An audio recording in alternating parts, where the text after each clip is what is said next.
Good morning, everybody. I'd like to welcome everyone to my journal club presentation. The title of this presentation is glucagon-like peptide 1 agonist for the management of alcohol use disorder. My name is Adereti. I'm a second-year psychiatry resident.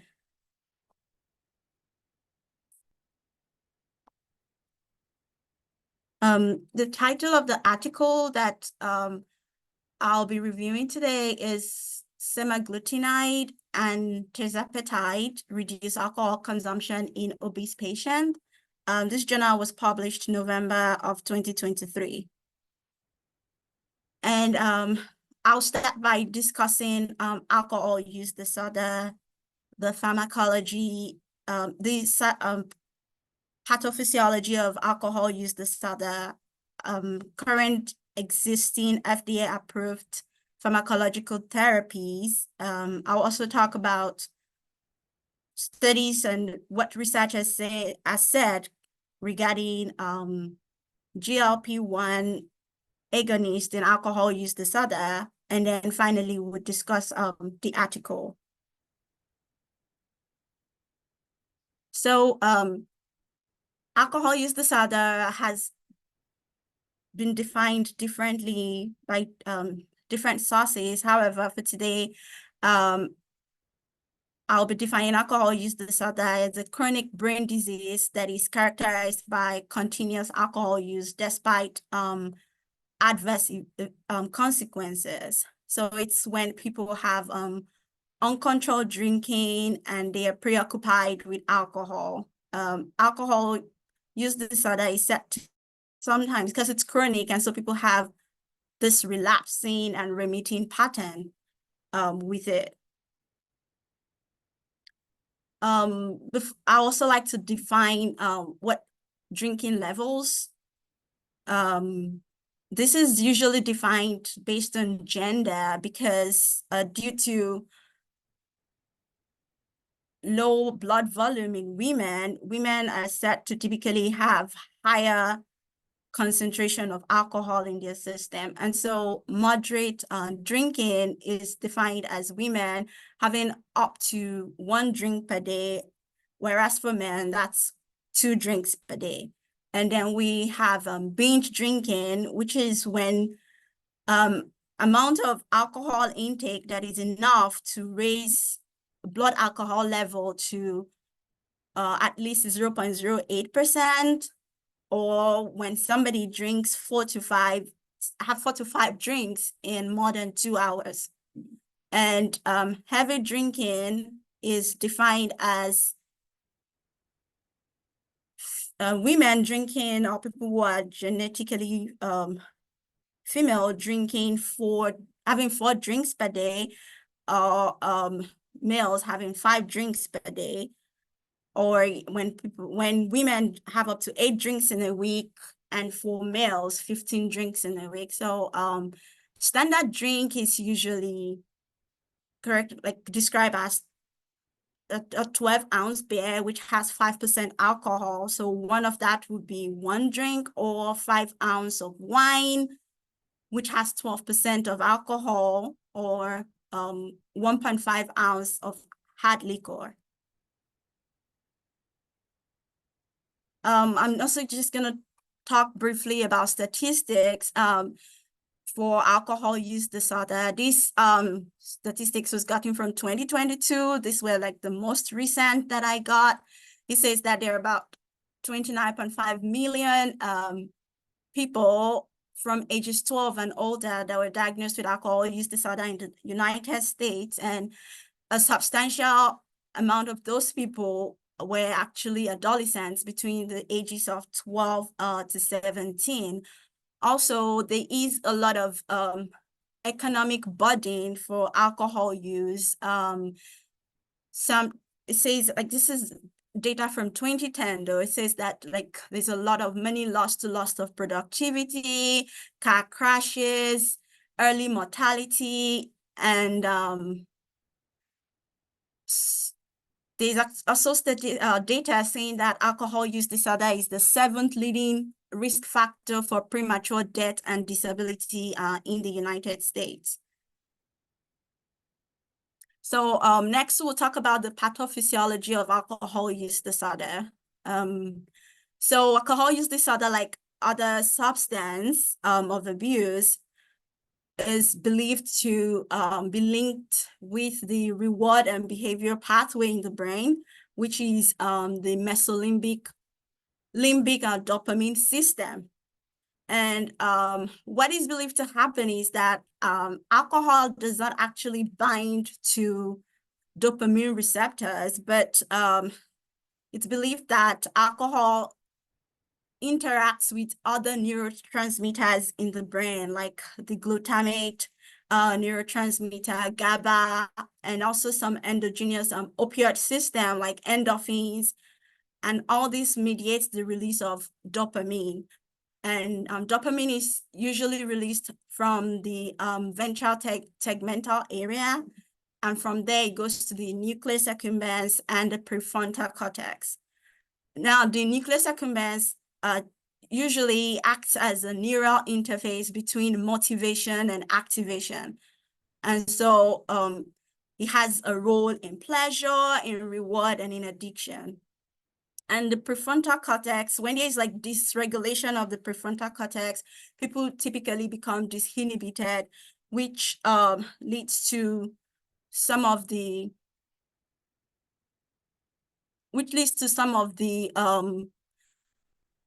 behaviors, disinhibited behaviors that we see in alcohol use disorder. Now, I mentioned that some of this like neurotransmitters that alcohol binds to. So when that happens, there's also a disruption in the excitatory receptors and the inhibitory receptors in the brain. And so you have excitatory receptors like the NMDA glutamate receptors. There's inhibition of those receptors because there's reduced flow of ions to them.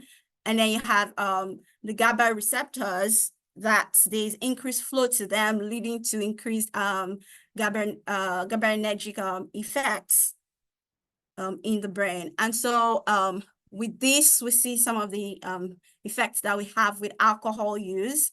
And with repeated continuous use of alcohol, the patient develops like a baseline for all of these receptors. And so they need more alcohol to get the same effects that they have, that they have from drinking alcohol. And then when people stop drinking after prolonged use of alcohol, there is reduced effect of like the GABAergic effect is reduced, leading to the anxiety and some of the others alcohol withdrawal symptoms that our patients experience. And also because there's reduction in dopamine, they also have cravings.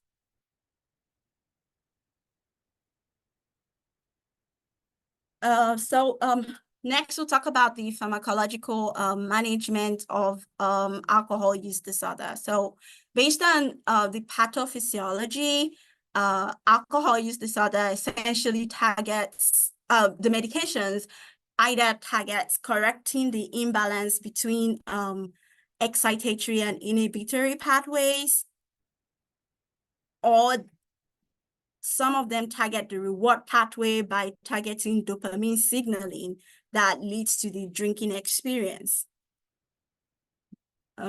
Currently, we have 3 medications that are FDA approved for alcohol use. First, we have disulfiram. Disulfiram acts by inhibiting aldehyde dehydrogenase, and some studies have said that it possibly has a metabolite that inhibits dopamine beta hydroxylase.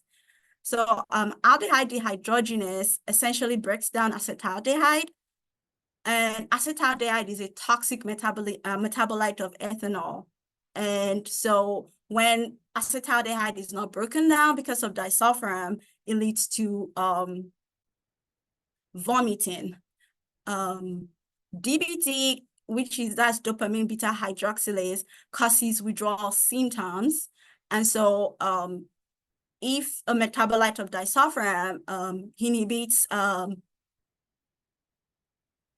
DBT, then the patients might be less prone to having withdrawal symptoms from stopping alcohol.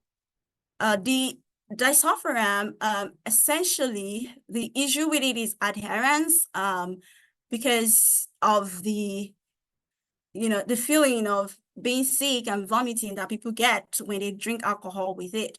And a lot of the studies on disulfiram are only open studies are the ones that have shown efficacy. The blinded studies have actually not shown efficacy. And also,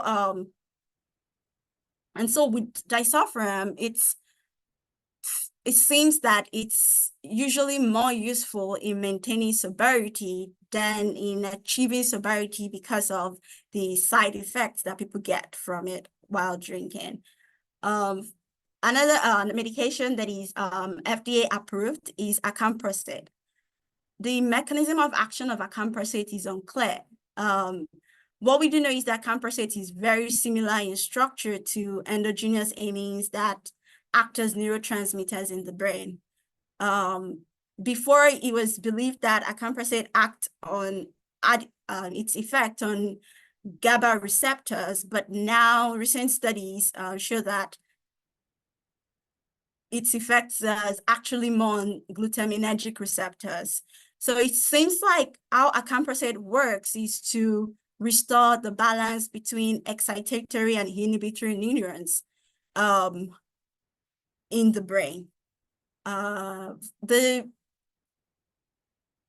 success rate for acamprosate, some studies have shown 86% success rate. However, when they did follow up between like 1 and 12 weeks, the relapse rate is about 60%. The third FDA approved medication for alcohol use disorder is naltrexone. Naltrexone is an opioid antagonist at mu receptor, and from the pathophysiology of alcohol use disorder, we know that endogenous opioids actually play a role in the reward pathway. And so naltrexone essentially acts through its interaction with dopamine via the opioid neuropeptide systems. Naltrexone has a good success rate. However, the relapse rate is about 50% within 12 weeks. So now we're going to talk about glucagon-like peptide 1. This is a hormone. It's a gut hormone, an incretin hormone that is usually produced following food intake. It's produced in the intestine, and it's usually produced by cleaving prohormone, proglucagon. Now, GLP-1 receptors are actually found in various body organs, not just in the gut. And the brain is part of where we find GLP-1 receptors. We find it in different parts of the brain, actually.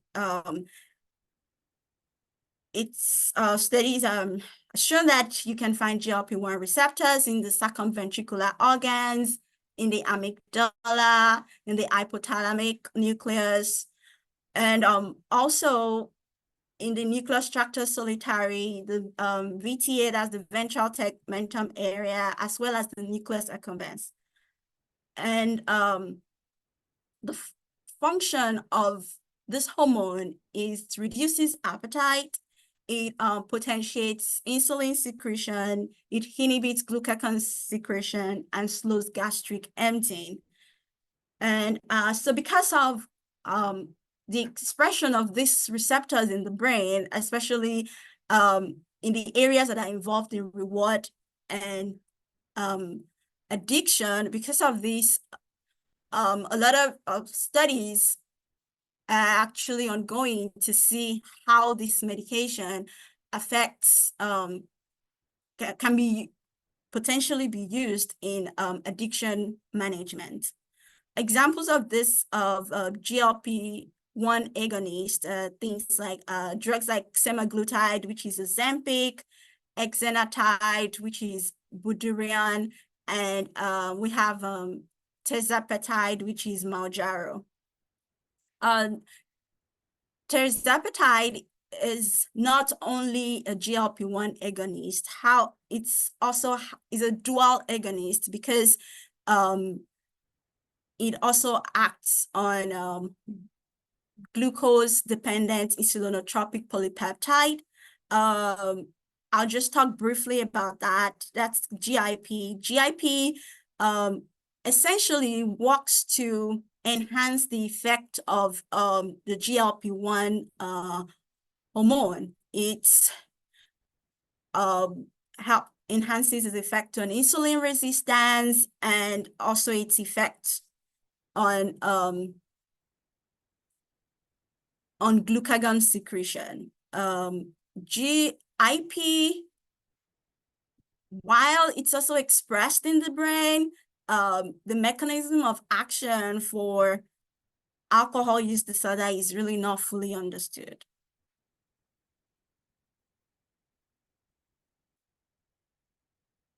So just gonna talk briefly about what has been found in different studies about GLP-1 agonist and alcohol use disorder.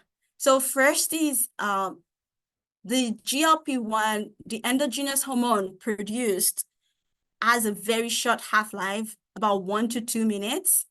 And because of that, it's the studies that try to use endogenous GLP-1 to see if there was any effect for dopamine release in the brain and in addiction really did not yield any results, possibly because of the short half-life that GLP-1, the endogenous one, has. And so, but the agonists that are produced, first, they were found that to cross the blood-brain barrier. And so there has been lots of studies that has been done in animals, mice, and in non-human primate like monkeys. And what they found in these rats is that the GLP-1 agonists, usually they used exenatide for these studies, suppressed dopamine release in rats.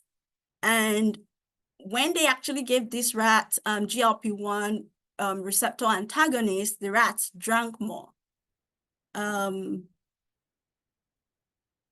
Also, they also did some genetic testing that found that the GLP-1 receptor, a 168 allele is associated, was associated with like increased with higher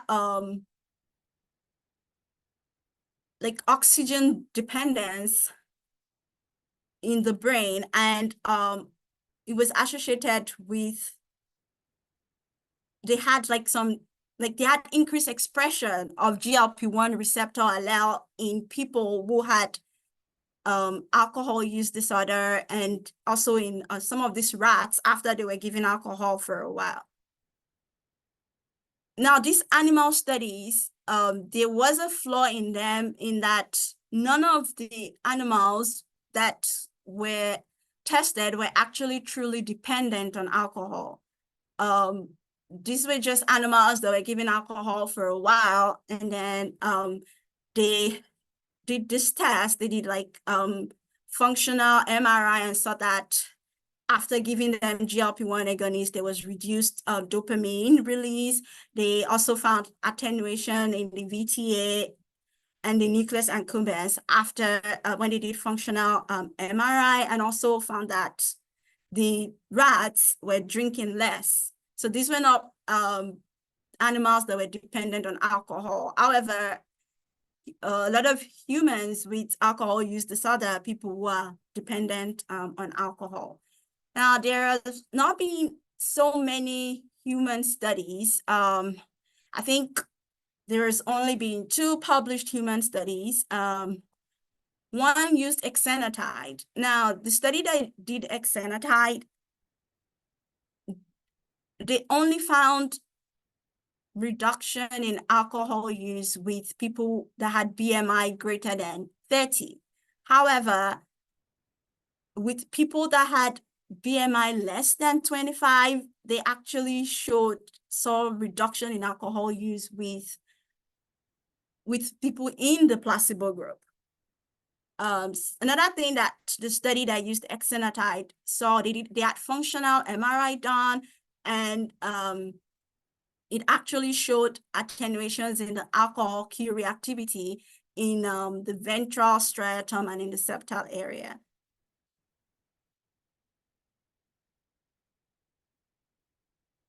So the study that we're talking about today, essentially, they attempted to see the effect of semaglutide, that's Ozempic, and tirzepatide on alcohol use disorder in people with obesity. Now, the study was done in 2 parts. The first part of the study, they did an extensive analysis of social media posts that was centered around GLP-1. And this was to help gain insights into if there was like real world evidence regarding the effect of GLP-1 agonist on alcohol use. The second part of the study was a remote survey of people that were either on semaglutide or tirzepatide, compared with people who were not on any of these medications that all had alcohol use disorder. So I'm going to talk more about the methodology for this study. So the first part of the study, which was the social media analysis, was broken down into different phases. The first phase was the data collection. So they used a tool, an extractor tool known as Apify, and they used that to extract data from 2009 to 2023 using various keywords that was related to GLP-1. And they extracted this from Reddit. And the posts, they had about 68,000 posts. After collecting this, after extracting this data, they processed this data, and then following that, they encoded the data so as to be able to analyze it better. After encoding the data, they then used machine learning. They used an algorithm that was known as K-cluster algorithm. This algorithm actually is an algorithm that has been trained to put things into clusters. So they use this to identify various teams in the encoded data. And then based on those teams, they were able to classify the data into clusters. At first, they had 13 clusters, but eventually they narrowed down the clusters to 8 based on similarities between things. Following the after cluster classification, they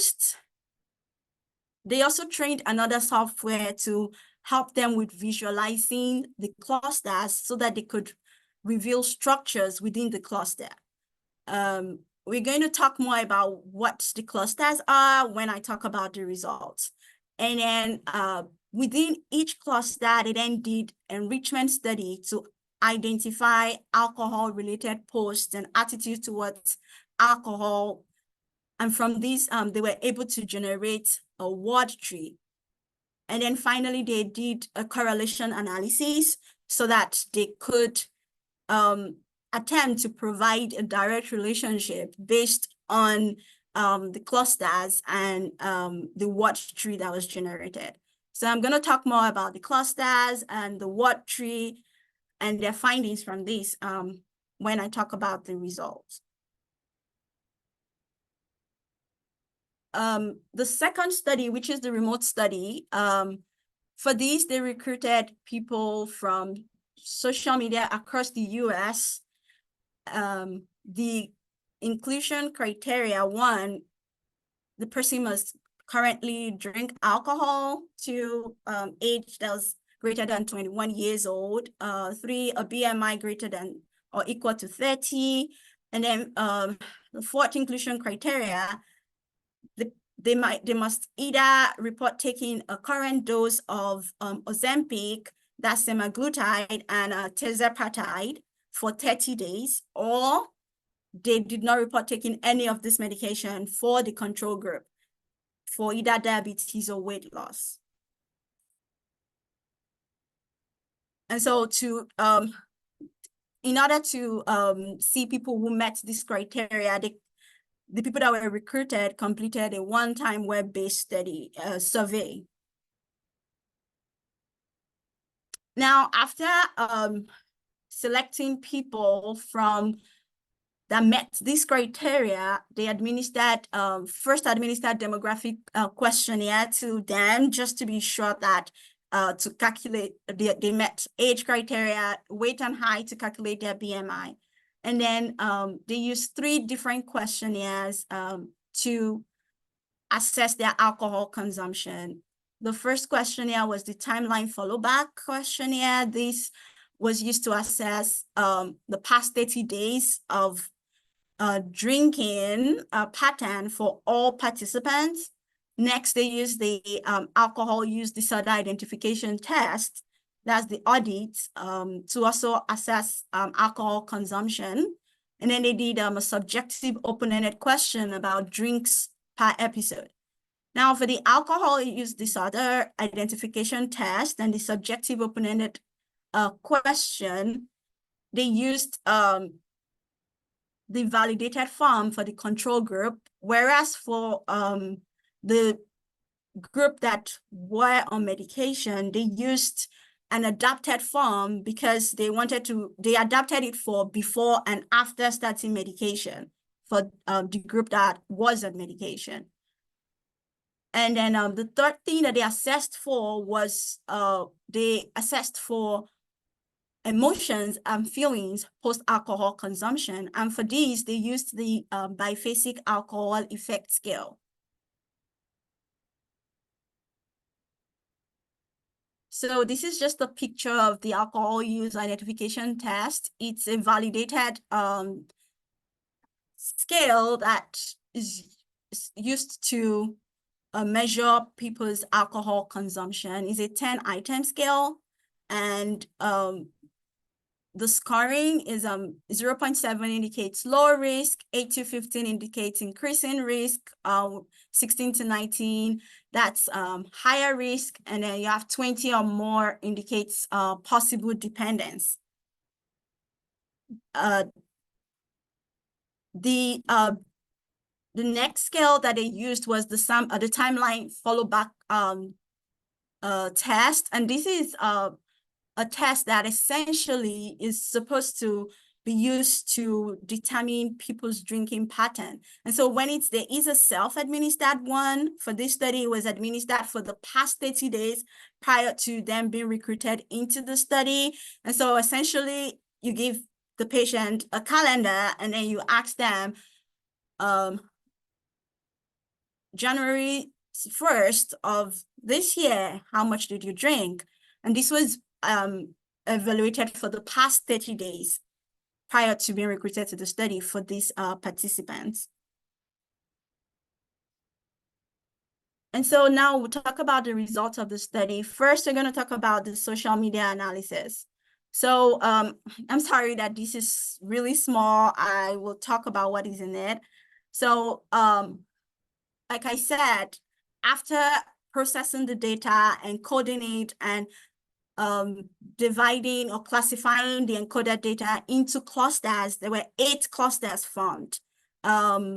This is just a table, a graph showing all of the 8 clusters. The cluster that had the highest number of people with people engagement from people on social media was gratitude and positive feelings. That was followed by sorry, that's wrong. The one with the highest one was cluster 3, which was effect of medication. So that's the one that people talked about the most. The next cluster that people really talked about the most in their post was cluster 7, that was diabetes. And next was cluster 2, which is weight and obesity. Now they made a word tree to visualize association or discussion related to alcohol within each cluster. So after classifying it, after the cluster classification, there was really not one distinct theme about alcohol. And so they did further analysis, which they called enrichment study within each of the clusters. And then they found that there was alcohol discussion scattered around all the clusters, but it was most notable in cluster 3, that was medication effect, and cluster 2, which was weight and obesity. So 962 individuals, they made a total of 1,580 alcohol-related posts. And about 71.7% addressed reduced cravings and reduced usage of alcohol. And a lot of the keywords that was talked about in this post was that they stopped drinking, it reduced their alcohol use, they don't want to drink alcohol anymore, they have low tolerance for alcohol now, and their craving has reduced. And so essentially, the result of the first part of the study, the social media analysis, showed that people were talking about how either Ozempic or tirzepatide has actually helped them to cut back. And so following this, they went on to the remote study where they recruited a total of 153 people. 47 were control. 56 of those people used a form of semaglutide, and 50 of them used tirzepatide. Most of the people were female, white female, aged around 40. And everybody had a BMI greater than 30. The average BMI was around 35. And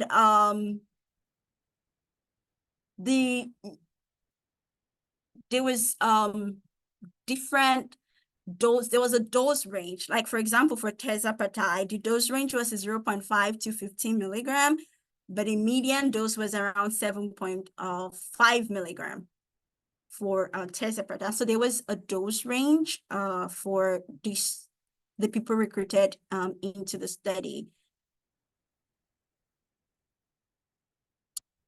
And so the outcome that they tested for was the average drinks and binge drinking that was following at least 30 days on this medication, and also alcohol use per episode, as well as the effect of alcohol intoxication. Now, for the average drink and binge drinking, like I said before, they used the timeline follow back and they used audit scores. And then for the effect of alcohol intoxication, they used the BAES scale. The BAES scale, essentially what it has, it's a questionnaire that assesses for things like, did you feel like depressed after drinking? Did you have difficulty concentrating? Did you feel happy? Did you feel tired? And that was what the BAES scale evaluated for. So for the changes in alcohol consumption, the TLFB analysis showed a reduction in alcohol consumption on weekdays and weekends in the medication groups compared to control. So this study, they set the p-value, the significance level was set at p less than 0.05. And the TLFB analysis showed p-value that was less than 0.001 for reduced alcohol consumption on weekdays and on weekends for the medication group.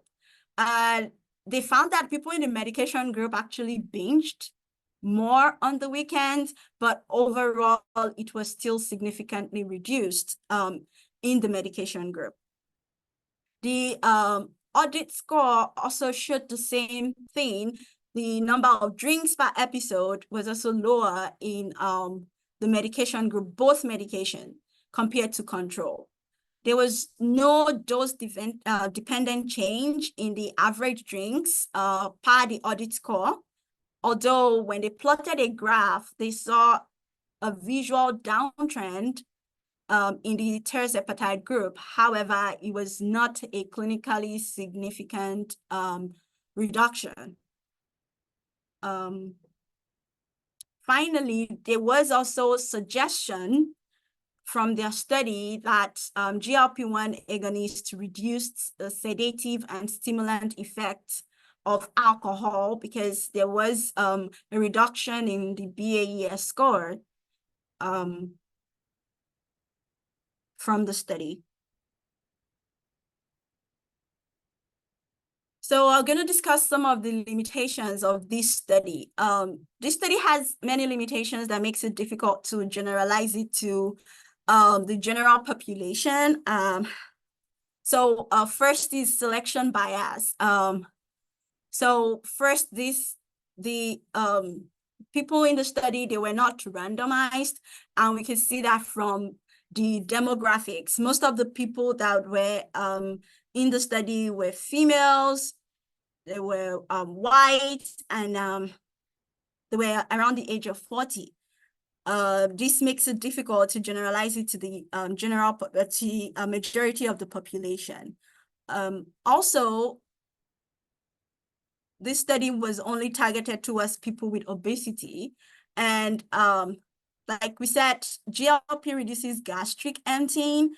And is it possible that it's just because of the decreased caloric intake? And so that's why the alcohol use was decreased. So that is something that still needs to be looked at. Another limitation in this study is reporting bias.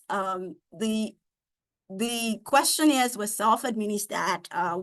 The participants were asked to look back at what their drinking was like before they started taking this medication.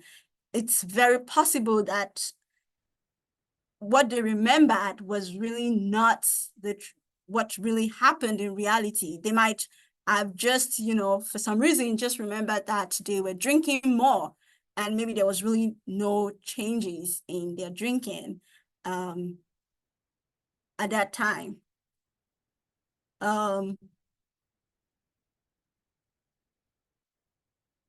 So another limitation that this study had is that the reporting was across a range of dose.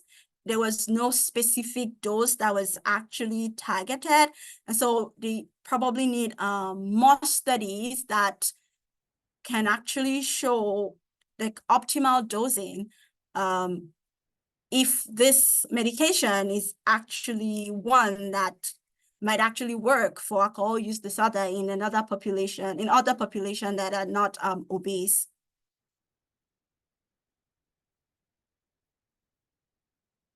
So in conclusion, so there are so many different modalities for managing alcohol use disorder, and pharmacological management is an efficacious method for addressing it. However, the methods that we have currently, they have shown some degree of effectiveness, but the evidence that we have that GLP-1 agonists might actually, be something that can be effective in treating alcohol use disorder is something that needs to be further examined. We need more studies, particularly clinical trials, which I believe there are lots of phase 2 clinical trials currently that are ongoing to study the efficacy of this drug. This drug might be one that in the future might be very important for alcohol use disorder and other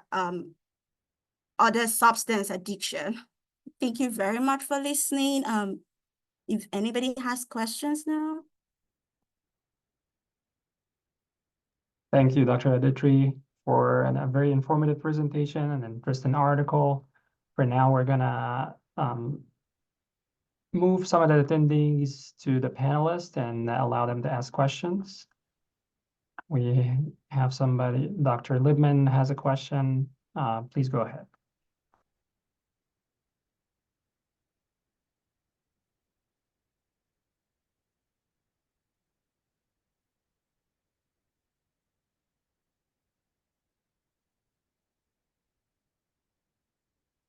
Dr. Libman, you can ask your question.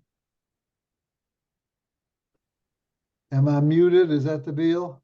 Yeah.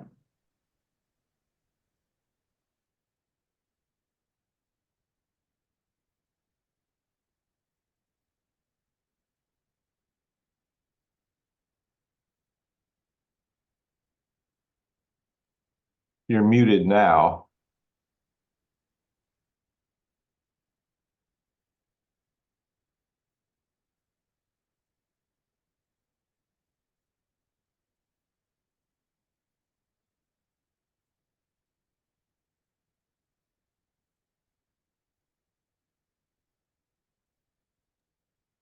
Still muted.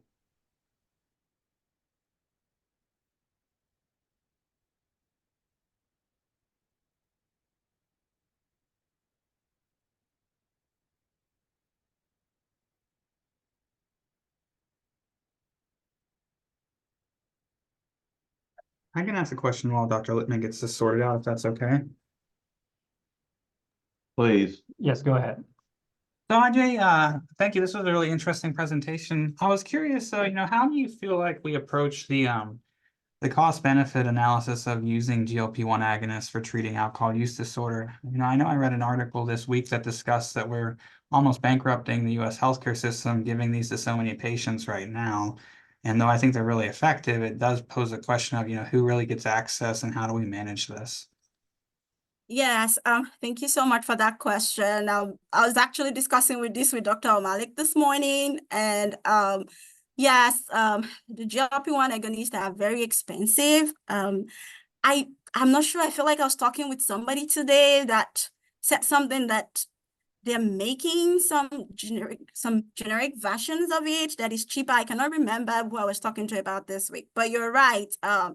It's going to be difficult to get to the public to use these medications, given how expensive they are currently. I think even if we are able to demonstrate their efficacy for addiction, it might be a while before they will be accessible to the general public because of how expensive they are. Thank you. Thank you.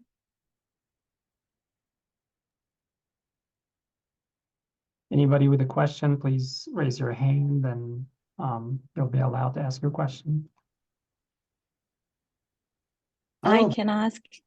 Go ahead, Dr. Power. It never got taken, but I really, AJ, I really appreciate your picking this topic because alcohol is so important, and so are these receptor blockers. There's nothing in the news bigger than either of those two things. So thank you, and you did great.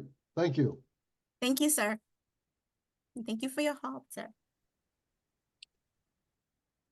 Thank you, IJ, for this great presentation.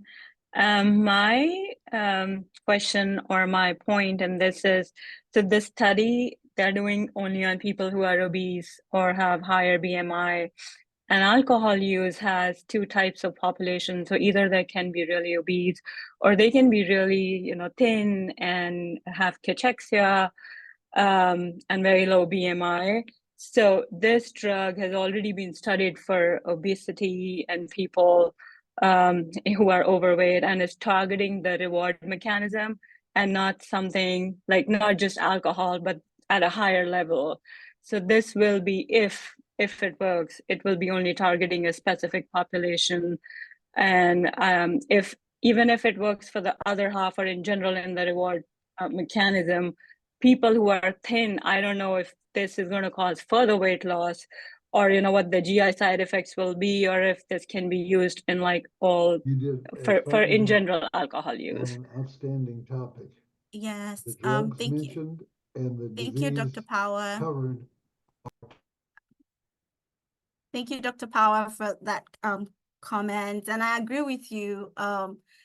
It will probably, especially in people who are cachectic, it will be difficult to use this because, like you pointed out, it will most likely cause further weight loss because it will suppress their appetite. It will reduce their gastric emptying.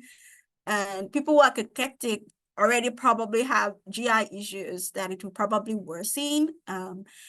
Probably there's one study that has actually studied, the exenatide studied not just obese people, but also people with BMI that was less than 25, but only found efficacy in obese people. And that's why there is, it begs the question that, is this actually working for alcohol use, or is it just the reduction and the suppression in appetite? Because we know that like alcohol has like caloric content also. And so is it the suppression in appetite that is leading to those results that we are seeing in obese people? So yeah, and I agree with you. It might be difficult to use in underweight population. Probably not safe.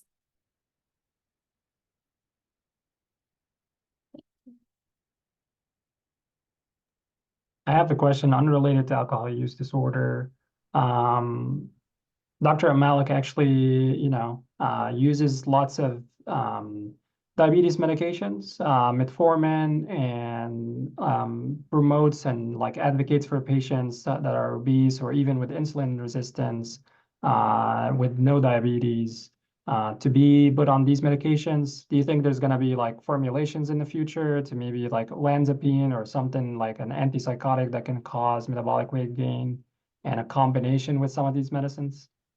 Yes, thank you very much for that question. There are actually studies that is using this medication to see if it can be used to treat metabolic syndrome from clozapine.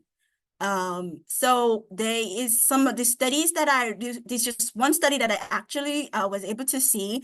Did show some efficacy with metabolic syndrome induced by clozapine. So I think in the future, it might actually be very helpful and efficacious for like antipsychotic medications like olanzapine and clozapine that cause weight gain and cause metabolic syndrome and insulin resistance. Right. I think semidurfan, like with olanzapine, that combination is kind of like an opioid receptor blocker, kind of works on the reward system, kind of to suppress appetite, similar to that. So I don't see why this is not the way to go. Yes. Another question, if you don't mind, Dr. Adereti. So these medications, hold on one second, I lost my train of thought. These medications sometimes are reported to have some depressive side effects, some depressive symptoms. We've heard that from a couple of patients, and actually there's some preliminary data or articles about the psychiatric side effects. Maybe because it works on the dopaminergic system, maybe because it reduces like the reward and the things like that. And if you're a person that eats a lot, then suppressing your appetite is going to make you feel a little bit depressed. But most people are happy with the weight gain and they see dramatic evidence. What have you read about any of that in your search for this? Yeah, I did not really dig deep into that, but I did see some few studies about depression, especially like you pointed out. Sometimes people, the enjoyment of food is like, supportive for people. However, and also because of the side effect that the medication has, especially when they first started, like, for example, Ozempic, people feel very nauseous and very sick.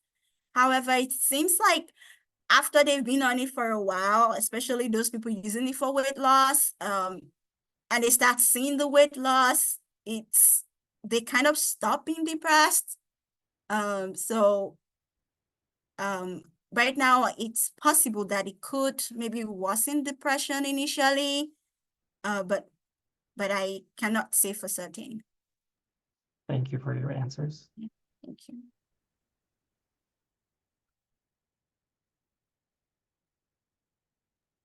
Any other questions for Dr. Adereti?